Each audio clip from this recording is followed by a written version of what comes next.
Wayne Brown, the Ram Man. We wanted to test one of the new second generation boosters. Apparently, a client of mine, good friend of mine, says that we should send him a bad booster.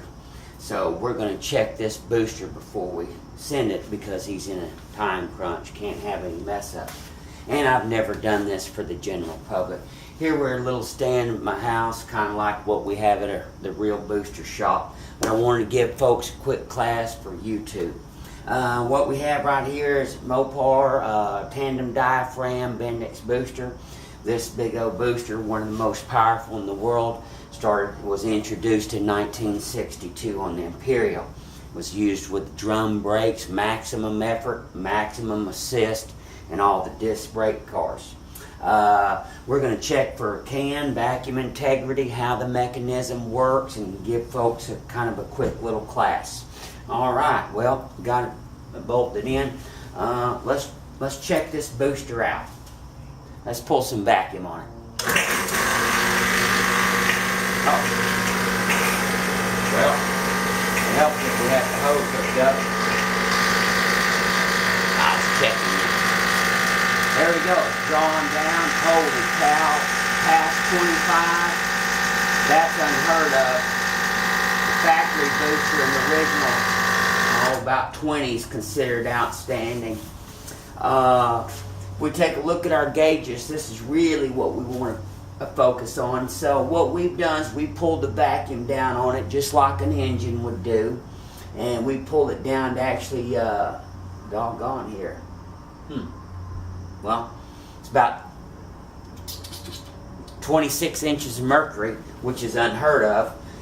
Most cars and motors, 20 is upwards is just fine. So what we have here, we see that it is holding vacuum. So what we do know is that the diaphragms and the seal here, in general, the unit can hold vacuum and has integrity. These were not designed to hold vacuum forever. They're just simple, cheap cans, constantly being pulled down by the engine while it's running, you know. If you have a huge vacuum leak, of course it'll affect this and it'll affect the way the engine runs. You know, you'll get it running rough. It's like when you unplug the vacuum line off the distributor or some other place, the carburetor kind of acts up and runs rough. On the original boosters, my friends, hey, 20, 30 seconds is considered very good, to say the least. It just doesn't have to hold vacuum that long. You notice these new second generation units, they're more efficient, have a slightly bigger hub, and move a little bit more air. This would be considered absolutely outstanding and phenomenal. As you can see, it hasn't lost any vacuum whatsoever. Now let's check out how this booster works.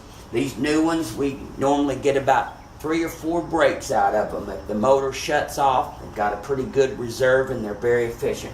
Let's check the braking mechanism just like it'd be on the car. As far as the brake pedal right here, the rear booster push rod, front push rod as it relates to the master cylinder. Let's check this bad boy out. All right, we've got about 26 inches. So here we go. Doesn't even affect our gauge. That's the reserve built in here. First brake. Another full brake. There we go. Drop down to about 22, 23. Another brake. Here we're coming in at about 17 and a half. And we're already seeing some really good signs. You see right here that the needle is staying put and steady. It's not bleeding off. We're also checking the rear hub and the poppet valve, the control valve of the booster. Once again, brake, down to 10, down to 5. Once you get lower than about 8, you really don't have much assist. So there we go. We just checked out this booster. Now, what we want, most people don't understand, when a booster fails, it's usually not the diaphragm. The diaphragm's not what fails. It's the poppet valve in the back or the control valve that's inside the hub. It actually does a lot of things that I guess people don't think about. It directs the vacuum to the front of the plates, pull it down. It directs the vacuum to the back of the plates to release. It needs to be able to split it 50-50 between the front and the back. I mean, it's got to hold it just right there. Or like when you're in traffic and holding pattern on the brake, if it's minute changes, it'll pull the brake or pull it back toward you. So actually that little control valve does quite a bit of things, and that's normally what is wrong with a booster. Something in the control valve. Most people don't know that. Let's pull another vacuum on that booster and let's check it throughout. Pull it up, heat 15, 20, 25 inches of vacuum. That's more than enough. Okay, shut the pump off. We're at about 23 and a half. Once again, we still see this in a holding pattern. We're going to apply the brakes. We're going to make sure that the needle stays steady. And then here at the end, we're going to check that partial applied that we were talking about. 50-50, 50 on the front, 50 on the back. All right, let's check this bad boy out. Stay focused on the gauges, my friend. All right, brake apply. There you go, dropped it down to about 22. Had a lot of reserve in here. All right, second apply. There we go, dropped it down to about 16 inches of mercury. That's pretty good. So here we go, we're at 16 inches of mercury. Technical manuals tell you 17, 18 is ideal. That is true, but really anything over about 10 is going to help you out. You radical cam guys and radical motors, I'm getting ready to show you. Notice that was pretty easy. We're at 16 inches of vacuum. Here we go, another brake apply. That dropped it all the way down to about 7. You notice the needle's still holding steady right there. All right, now we're going to apply it again. All right, dropped it on down. Very last check real quick, just for fun. I'm going to show you what I mean by holding pattern.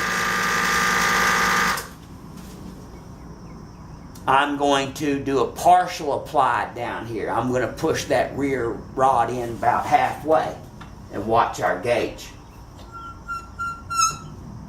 It's dropped down. It's dropped down. I'm dropping it down just minute bits. Minute, it holds. Minute, it holds.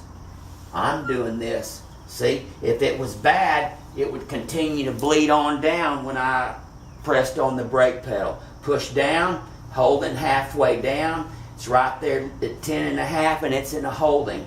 If this part of the poppet valve was bad, we'd see this needle drop on a partial ply. Just go just like that. And there we go, my friends. We've tested one booster. I hope this was informative to you. You can look me up, Google. I'm all over the web. My phone number is 817-691-5996. I'm a specialist in the Mopar brake world and also in the Ford brake world, especially the high-end Fords, special cars, Shelbys, and the Bosses. For technical advice and assistance, you can call me when you need to.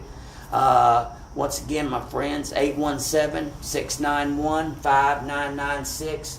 God bless you. God bless America. And thank you for allowing me to maybe clear up some questions. Bye.